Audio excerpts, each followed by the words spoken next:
Audio Jungle। दोस्तों नमस्कार। Nexon news के खास बुलेटिन चुनावी चकल्लस में आपका स्वागत है। दोस्तों, जैसा कि मैंने चुनावी चकल्लस कहा, उससे आप साफ जाहिर हो गया होगा आपको कि मैं राजनीति और राजनीतिक दलों के बारे में बात करूंगा। दोस्तों, सबसे बड़ी बात तो यह है कि हमारा देश विदेशों में सिर्फ इस बात के लिए फेमस है कि वहाँ पे ये आम धारणा है कि हिंदुस्तान में सड़क के किनारे शौच करना और रायशुमारी प्रकट करना सबसे बड़ा शगल है। समय बिताने के लिए ये सब चीज़ें लोग अक्सर बात करते हैं, आपस में चर्चा में बिजी रहते हैं, कहते हैं बिजी विदाउट वर्क।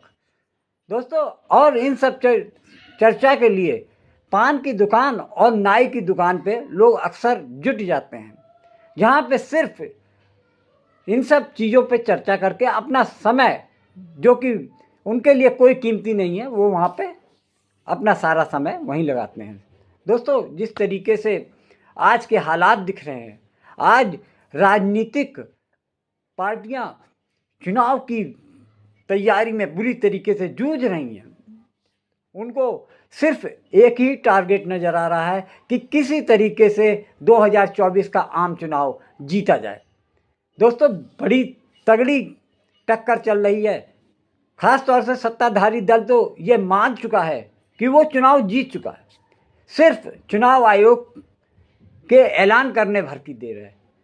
जिस तरीके से देश की सारी जांच एजेंसियां, संवैधानिक संस्थाएं, ईडी, सीबीआई, इनकम टैक्स, इनके साथ साथ कुछ अदालतें, कुछ और संस्थाएं जैसे चुनाव आयोग, जिसके ऊपर निष्पक्ष और निर्भीक चुनाव करवाने की जिम्मेदारी होती है, वो भी पक्षपातपूर्ण रवैया अपनाता जा रहा है।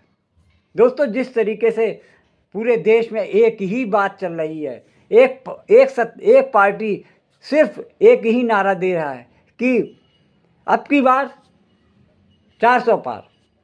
दोस्तों, अगर 400 पार देश में उनकी सीट आ रही हैं, तो उनको हड़बड़ाने या दूसरे विपक्षी दलों के नेताओं के पीछे सीबीआई, ईडी और इनकम टैक्स, इसके साथ साथ और भी संस्थाएं उनके पीछे क्यों लगाई जा रही हैं? सबसे दिलचस्प बात यह है, एक तरफ वो 400 पार का नारा लगा रहे हैं, दूसरी तरफ वो 272 किस तरीके से पहुंचेंगे उसके भी उनके पास कोई ठोस आंकड़े नहीं है, जिस तरीके से वो 272 पहुंच जाएं। दोस्तों, 2019 के चुनाव में उनके साथ में एनडीए में का लगभग आधा दर्जन जो दल थे, इस बार बिल्कुल अलग हो गए हैं। पिछली बार 2019 में जो हालात थे, यानी विपक्ष बिखरा हुआ था, तब जाकर भारतीय जनता दल और एनडीए को 303 सीटें मिली थी। लेकिन अब की बार जो स्थिति है, साफ पता चल रहा है कि इंडिया गठबंधन में कांग्रेस, शिवसेना, आरजेडी और भी लगभग 28 दलों का साथ था, जिसमें से कि 2 दल अब उनसे साइड हो चुके हैं, जैसे कि नीतीश कुमार और आरएलडी यानी जयंत चौधरी की पार्टी ने अपना दल बदल लिया है, एनडीए में शामिल हो गए हैं। उन्होंने, दिलचस्प बात यह है कि नीतीश कुमार जैसे नेता ने, जिसने कि इंडिया गठबंधन की नींव डाली, देश भर के जितने विपक्षी दल थे उनको एक किया और बहुत ऐसी आशा जगा दी थी लोगों में कि इंडिया गठबंधन अगर इस समय खड़ा होता है, बनता है, आगे चलकर एनडीए को टक्कर देता है, तो भाजपा के लिए, खास तौर से पीएम मोदी के तीसरी बार पीएम बनने के रास्ते में सबसे बड़ा रोड़ा साबित होंगे। हाँ, ये बात मानते भी हैं प्रधानमंत्री मोदी और शाह, ये जानते हैं कि अगर नीतीश कुमार ने उनका रास्ता रोका तो उनका 2024 का सपना टूट जाएगा। लेकिन ये इनके इन प्रकार हैं, मोदी शाह ने नीतीश कुमार को जाने ऐसी कौन सी जड़ी सुंघा दी कि वो इंडिया गठबंधन को छोड़ करके एनडीए गठबंधन में शामिल हो गए। शायद उनकी कुछ मजबूरी होंगी वैसे तो ये माना जाता है कि देश में नीतीश कुमार जैसा जो ईमानदार नेता जिनकी छवि के रूप में मानते हैं लोग, वो अचानक से एनडीए में क्यों शामिल हो गए। सबसे बड़ी बात तो ये है कि एनडीए में शिवसेना और एनसीपी, साथ में आरजेडी, लगभग 26 दल हैं जो इनके राह रोकने में काफ़ी आगे खड़े हैं। और इस गठबंधन को तोड़ने के लिए मोदी शाह ने वो सारी तरतीब और तरकीब लगाई हैं। यानी देश की जो जांच एजेंसियां हैं, जैसे कि ईडी है, सीबीआई है, इनकम टैक्स है जैसी संस्थाएं, सिर्फ उनका एक ही टारगेट है, किसी ना किसी तरीके से किसी इंडिया गठबंधन के जो किसी भी नेता के, दिग्गज नेता के यहाँ आप छापे डालते रहिए। अभी ताज़ा मामला शरद पवार के घर में देखा गया। उनका जो नाती था रोहित पवार, जो कि एक एनसीपी के विधायक भी हैं, उनके घर पे ईडी ने छापा मारकर उनके 50 करोड़ 20 लाख के संपत्ति को कुर्क कर लिया। रोहित पवार ने ये कहा कि हम लड़ने वालों में से हैं, झुकने वालों में से नहीं हैं। जिनको झुकना था वो एनडीए में शामिल हो गए और वो मोदी वॉशिंग पाउडर से बीजेपी पार्टी की मशीन में धुलकर अब सब पाक साफ हो गए हैं। जिस तरीके से पिछली बार ये शिवसेना, एनसीपी सब उनके साथ में थी, इस बार सब उनके विरोध में खड़े हैं। ख़ास तौर से अब उनके लिए समस्या तो ये पैदा हो रही है महाराष्ट्र में, जहां एनडीए की सरकार है, यानी बीजेपी की और एनसीपी, अजीत पवार और शिवसेना, शिंदे गुट, इनकी सरकार है। इसके बावजूद भाजपा की सांसें ऊपर नीचे हो रही हैं। आगामी चुनाव के लिए अभी तक सीट शेयरिंग का मुद्दा क्लियर नहीं हुआ है।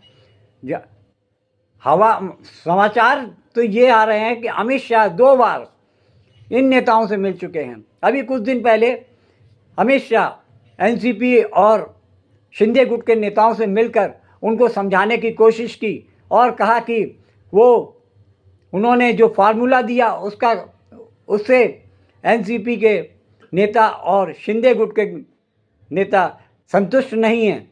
बीजेपी का कहना है कि वो 32 सीट से लेकर 36 सीट तक चुनाव में उतर सकती है।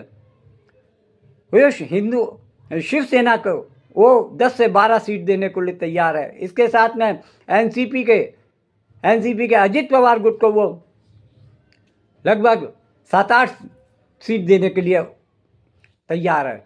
लेकिन पेच ये फंस रहा है कि जब शिंदे गुट से कहा कि आप 10 या 12 सीट पे चुनाव लड़ जाइए, तो उनका तर्क ये है कि वैसे भी शिंदे गुट पर यह आरोप लगता रहा है कि वो बीजेपी के रिमोट कंट्रोल से काम करती हैं। अगर वो 10 से 12 सीट पे लड़ेंगे तो लोग असली शिवसेना उद्धव गुट को मानेंगे, और हम दावा कर रहे हैं कि असली शिवसेना हम हैं और हमारी सीट हमको मिल रही है 10 से 12। इसी बात को लेकर अजीत पवार गुट का कहना है कि शरद पवार 10-12 सीट पर लड़ रही है और हम अपने आप को रियल एनसीपी बता रहे हैं, तो हमारे ऊपर भी यही दाग लगेगा कि हम रियल एनसीपी नहीं हैं। यानी बात तो उनकी भी सही है, जब शिवसेना और एनसीपी अपने आप को असली पार्टी बताती है तो वो बीजेपी से कम सीटों पर कैसे चुनाव लड़े। पेच यही फंसा हुआ है।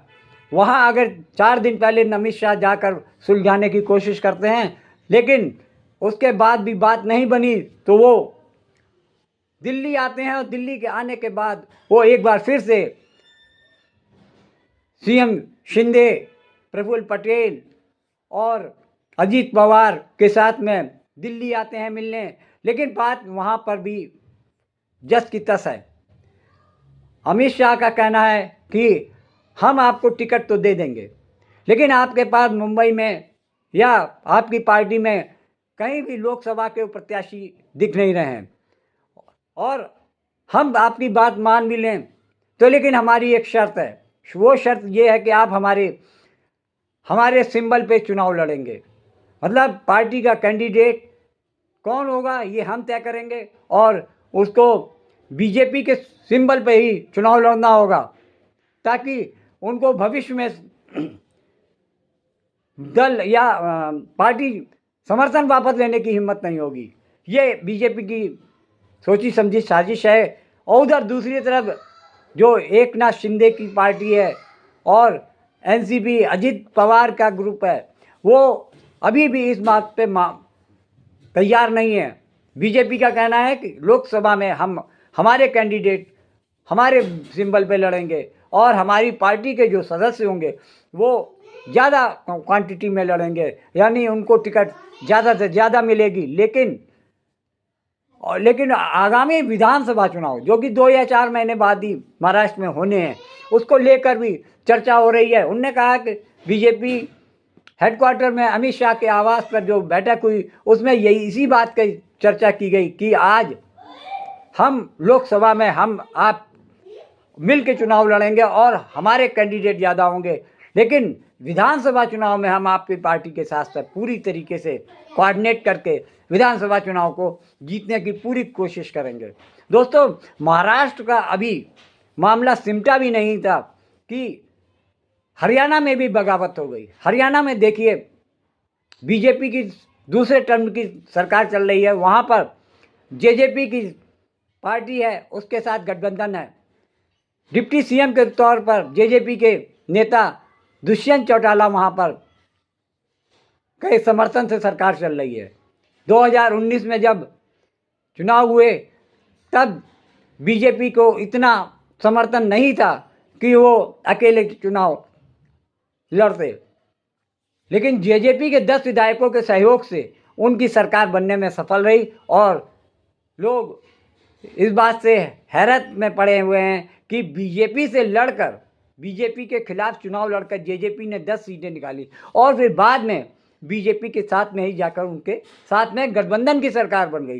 दोस्तों, ये कहा जाता है कि राजनीति में कोई साधु संत नहीं होता है, सबको पावर चाहिए होती है, सत्ता सुख चाहिए होता है। यही वजह है कि वो जेजेपी के नेता गठबंधन के साथ में खड़े हो गए। लेकिन आज हालात पलट गए हैं। आज हालात ये हो गए हैं कि जेजेपी और बीजेपी एक तरीके से सांप और नेवले की तरह हैं। दोस्तों, जब ये राजस्थान विधानसभा के चुनाव चल रहे थे तो जेजेपी ने कहा था कि राजस्थान में वो 30 सीट पर अपने प्रत्याशी उतारना चाहती है जो गठबंधन के साथ में हो, लेकिन बीजेपी ने वहाँ पर उनकी कोई बात नहीं मानी और उनके राजस्थान में जेजेपी के किसी भी प्रत्याशी को सफलता नहीं मिली। अब जब आम चुनाव की बात चल रही है तो बीजेपी से जेजेपी ने कहा, यानी दुष्यंत चौटाला की पार्टी के नेताओं ने कहा कि बीजेपी को यहाँ हमें सीट देनी चाहिए। हमारे 10 विधायक हैं और हम चाहते हैं कि लोकसभा में भी हमारे पार्टी के नेता जाएं, लेकिन इस बात के लिए बीजेपी बिल्कुल भी तैयार नहीं दिख रही है। ऐसा महसूस हो रहा है कि गठबंधन आज टूटा या कल टूटा, यानी सरकार भी गिर सकती है। लेकिन दोनों ही पार्टियों को सत्ता की सुख की चाहत है, इसीलिए हरियाणा में सरकार बिल्कुल हिचकोले ले रही है। एक तरीके से कहा जाए कि नैया डूबती नजर आ रही है, लेकिन वही कहते हैं ना कि सत्ता में जो सुख है उसको हर पार्टी खोना नहीं चाहती। यही वजह है जेजेपी आज फिर एक बार बस जस्ट वेट एंड वॉच की चाल चल रही है। अभी हाल में इससे पहले हरियाणा से पहले बिहार में भी इसी चीज़ को लेकर आपस में खींचतान चल रही है, किस पार्टी को कितनी सीटें मिलेंगी। बिहार में ये देखा जा रहा है कि जनता दल यू यानी नीतीश कुमार की पार्टी, साथ में हम यानी जीतन राम मांझी जो कि पूर्व मुख्यमंत्री रहे बिहार के, तीसरी तौर पे उपेंद्र कुशवाहा हैं जो आरएलएसपी के चीफ हुआ करते थे वो, साथ में एलजेपी की पार्टी के जहाँ पे 2 धड़े हो चुके हैं, उसमें एक धड़ा पशुपत नाथ पारस हैं जो कि केंद्रीय मंत्री भी हैं, दूसरी तरफ उनका भतीजा और रामविलास पासवान का लड़का चिराग पासवान भी अब 2 अलग अलग पार्टियों के नेता हो गए हैं। स्थिति यह है कि न चाचा भतीजे को देखना चाहता है और न भतीजा चाचा को देखना चाहता है। दूसरी तरफ अब सबसे दिलचस्प बात यह है कि नीतीश कुमार की ना तो उपेंद्र कुशवाहा से बनती है और ना जीतन राम मांझी से बनती है। तीसरा, रामविलास पासवान के बेटे चिराग से बनती है और ना केंद्रीय मंत्री पशुपतिनाथ पारस से बनती है। अब इन सब के बीच में बीजेपी अभी तक ये तय नहीं कर पाई है किस पार्टी को कितना सीट दी जाएगी। इस तरीके से जो सांप छछूंदर की हालत हो गई है बीजेपी की कि वो किसको सीट कितनी दें। वहाँ जनता दल यू ने साफ कर दिया है कि वो जितने सीट पे पिछले चुनाव में लड़ी थी उससे एक भी कम सीट पे वो नहीं लड़ेंगे। और बीजेपी भी ये तय कर चुकी है कि वो किसी ना किसी हालत में 17 सीट पे लड़ेगी। पिछली बार 17 सीट पे बीजेपी जीती थी और 16 सीट पर जेडीयू पार्टी जीती थी, यानी नीतीश कुमार की पार्टी। अब स्थिति यह है कि एलजेपी कहती है मुझे एलजेपी एक पार्टी, दूसरी तरफ चिराग पासवान की पार्टी, दोनों में वर्चस्व की लड़ाई चल रही है। उनमें ये कहा जा रहा है, चिराग पासवान का मानना है क्योंकि पार्टी उनके पिता रामविलास पासवान ने खड़ी की थी, संस्थापक थे, तो इसलिए पार्टी पे उनका हक ज़्यादा बनता है। वहीं दूसरी तरफ पशुपतिनाथ पारस का कहना है कि वो बेटे होने के साथ के अधिकार से उनकी संपत्ति पर हकदार हो सकते हैं, यानी उत्तराधिकारी हो सकते हैं। लेकिन राजनीतिक जो उनका हिसाब था उसमें उत्तराधिकारी पशुपतिनाथ पारस अपने आप को मानते हैं। यही दोनों का अंतर विरोध है जिससे कि बीजेपी को, अगर ये आपस में लड़ते रहे या आपस में तकरार करते रहे तो स्थिति बीजेपी के लिए नाजुक हो जाएगी। दोस्तों, आज के वीडियो में इतना ही।